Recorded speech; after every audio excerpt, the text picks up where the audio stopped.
بسم اللہ الرحمن الرحیم۔ قیامت کے دن ایک عورت کو اللہ کے دربار میں حاضر کیا جائے گا، ایک خاتون کو اللہ کے دربار میں حاضر کیا جائے، اور یہ عورت کون ہوگی؟ یہ بے نمازی عورت ہوگی۔ اس کو اللہ کے حضور حاضر کیا جائے گا۔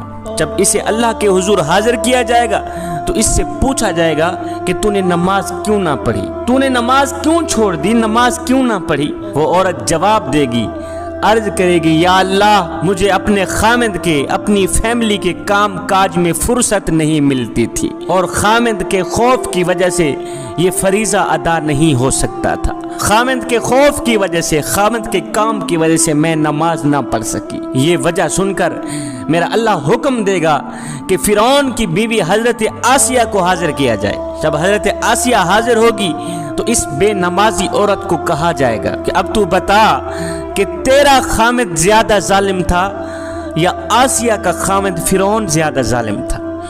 ہائے ہائے، مئی بتا تیرا خامد زیادہ ظالم تھا یا آسیہ کا خامد زیادہ ظالم تھا؟ اللہ تعالیٰ فرمائے گا، دیکھو آسیہ ایک ظالم شخص کی بیوی تھی، ایک ظالم بادشاہ کی بیوی تھی، ایک ظالم شخص کی بیوی تھی، اور کیسی عبادت گزار تھی، کیسی متقی پرہیزگار تھی، کیسی میری محبوبہ تھی۔ اگر کسی خامد کا ظلم کسی کو نماز سے روکتا تو سب سے پہلے آسیہ کو روکتا، سب سے پہلے آسیہ نماز چھوڑ دیتی، سب سے پہلے آسیہ عبادت چھوڑ دیتی۔ اس کے بعد میرا اللہ فرمائے گا، اے بے نمازی عورت، خامد کا تیرا عذر غلط ہے، اور خامد کا عذر غلط ہے، تو خود غافل تھی، اور غفلت کی وجہ سے تو نے نماز نہ پڑھی، غفلت کی وجہ سے تو نے نماز کا دامن چھوڑ دیا، غفلت کی وجہ سے تو نے قرآن کا دامن چھوڑ دیا، غفلت کی وجہ سے تو نے میری عبادت کا دامن چھوڑ دیا۔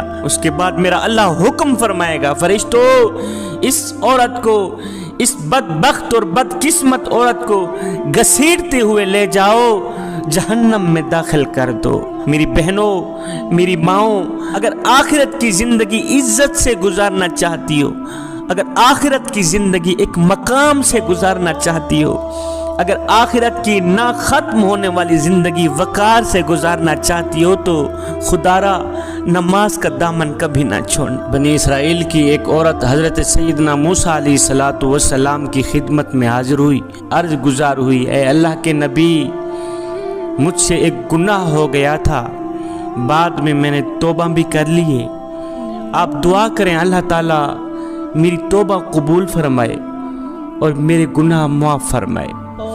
سیدنا موسیٰ علیہ السلام نے پوچھ ہی لیا، اے خاتون، تجھ سے کون سا ایسا گناہ ہوا ہے، کون سا ایسا گناہ ہوا ہے، کون سی ایسی غلطی ہوئی ہے، کون سی ایسی خطا ہوئی ہے جس کی دعا کرانے تو اتنے دور سے میرے پاس آئی ہے؟ وہ خاتون کہنے لگی، بنی اسرائیل کی عورت کہنے لگی، اے اللہ کے نبی، مجھ سے گناہ یہ ہوا تھا کہ میں نے زنا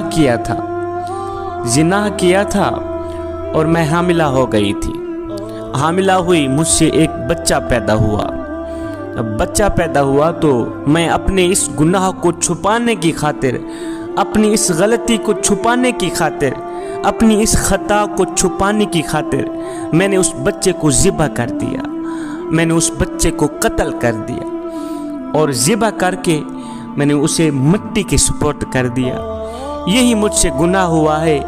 اے اللہ کے نبی، آپ دعا کریں اللہ تعالیٰ میری توبہ قبول فرمائے اور میرے گناہ معاف فرمائے۔ ہائے، اللہ کے نبی نے جب سنا کہ اس عورت نے زنا کیا ہے جس کے سبب ایک بچہ پیدا ہوا، اس عورت نے اپنے اس گناہ کو چھپانے کی خاطر اس معصوم بچے کو ذبح کر دیا، مار دیا، قتل کر دیا۔ ایک انسان کا قتل پوری انسانیت کا قتل ہے جوانوں۔ موسیٰ علیہ السلام یہ سن کر جاہو جلال میں آ گئے، آپ نے فرمایا، بدبخت عورت اور گنہگار عورت، یہاں سے نکل جا، یہاں سے دفع ہو جا، تو نے ایک معصوم بچے کی جان لے لی ہے، دفع ہو جا، نکل جا یہاں سے، کہیں ایسا نہ ہو آسمان سے آگ اترے اور تیری نحوست کے سبب ہم سب کو جلا کے راکھ کر دے۔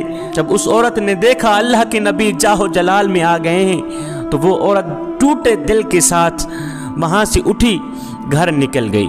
جب یہ عورت ٹوٹے دل کے ساتھ یہاں سے نکلی تو ادھر سے حضرت سیدنا جبریل علیہ السلام حاضر ہوئے، وہی لے کر آئے۔ اے اللہ کے نبی، اللہ فرما رہا ہے کہ تو نے ایک توبہ کرنے والی کا دل کیوں توڑا؟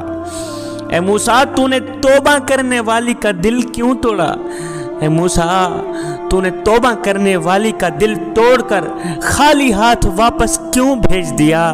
کیا تو نے بھی اس عورت سے زیادہ بدتر گناہ کرنے والا کوئی نہیں دیکھا؟ کیا تو نے اس عورت سے بھی زیادہ گناہ کرنے والا نہیں پایا آج تک؟ موسیٰ علیہ السلام نے فرمایا، اے جبریل، کیا اس عورت سے بھی زیادہ بدتر گناہ کرنے والا اس دنیا میں کوئی رہتا ہے؟ اور کیا اس عورت سے بھی بدتر گناہ کرنے والا اس دنیا میں کوئی اور بھی ہو سکتا ہے؟ یہ سن کر حضرت جبریل علیہ السلام نے عرض کی، اے اللہ کے نبی، جان بوجھ کر نماز چھوڑنے والا، جان بوجھ کر نماز چھوڑنے والا شخص اس عورت سے بھی زیادہ بدتر گناہ کرنے والا ہے۔ جو شخص جان بوجھ کر نماز چھوڑ دیتا ہے، جوانو، وہ نوجوان اس زانیہ عورت سے بھی بدتر گناہ کرنے والا ہے۔ خدا را اس گناہ سے بچیں، نماز کا دامن ہرگز نہ چھوڑیں۔ اللہ تعالیٰ جب ناراض ہوتا ہے روٹی بند نہیں کرتا۔ جوانو، اللہ تعالیٰ جب ناراض ہوتا ہے رزق بند نہیں کرتا۔ اللہ تعالیٰ جب ناراض ہوتا ہے سورج کو حکم نہیں دیتا کہ فلاں شخص میرا نافرمان ہے، تیری کرنیں اس کے آنگن میں نہیں جانی چاہیے۔ نہ بندے، نہ، اللہ جب ناراض ہوتا ہے تو سجدوں کی توفیق چھین لیتا ہے۔ اللہ جب ناراض ہوتا ہے تو من اجڑ جاتا ہے۔ اس سید کو اتنا تو بتا دو، جس بندے کا من بھی اجڑ جائے اس کے پلے رہتا ہے کیا ہے؟ اے بندے، نماز پڑھ اس سے پہلے کہ تیری نماز پڑھی جائے۔ وہ ایک سردار تھا، ایک غلام تھا۔ جو سردار تھا وہ بے نمازی تھا، اور جو غلام تھا وہ 5 وقت کا نمازی تھا، 5 وقت کا نماز۔ ایک دن یہ سردار اور یہ غلام کہیں جا رہے تھے، جاتے جاتے اذان کی آواز آئی۔ غلام نے کہا، سردار جی آپ یہاں ٹھہریں، میں چاہتا ہوں نماز پڑھ کے آتا۔ سردار نے کہا، ٹھیک ہے، جاؤ جلدی واپس آنا، ہم نے آگے سفر کرنا ہے، میں یہاں بیٹھتا ہوں۔ یہ غلام گیا مسجد کے اندر، اس نے مسجد کی دہلیز پر قدم رکھا، اس نے وضو کیا، اللہ اکبر، مسجد کے اندر گیا، اس نے جماعت کے ساتھ نماز پڑھی۔ نماز پڑھنے کے بعد اس غلام نے کیا کیا؟ قرآن اٹھایا، پڑھنے لگ گئے۔ حضرت سیدنا علی المرتضیٰ شیر خدا کا آج سے 1400 سال پہلے کا وہ جملہ مجھے آج تک نہیں بھولا۔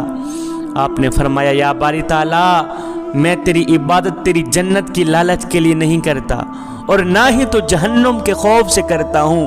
مالک، میں تو تیری عبادت بس اس لیے کرتا ہوں کہ تو لائق ہی عبادت کے ہے، تو لائق ہی بندگی کی۔ ایک شخص حضرت سیدنا علی المرتضیٰ شیر خدا کے پاس آیا، کہنے لگا، یا علی، میں نے آپ کے بارے میں کچھ سنا ہے۔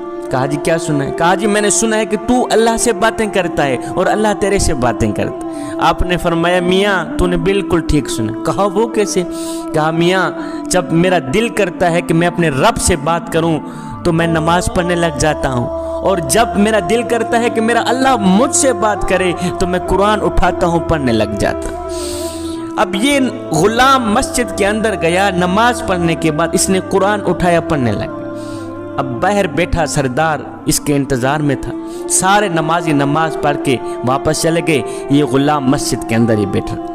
جب وہ سردار باہر بیٹھا تھکا تو آہستہ آہستہ اٹھا، جاؤں پتہ کروں کہاں مر گیا ہے غلام۔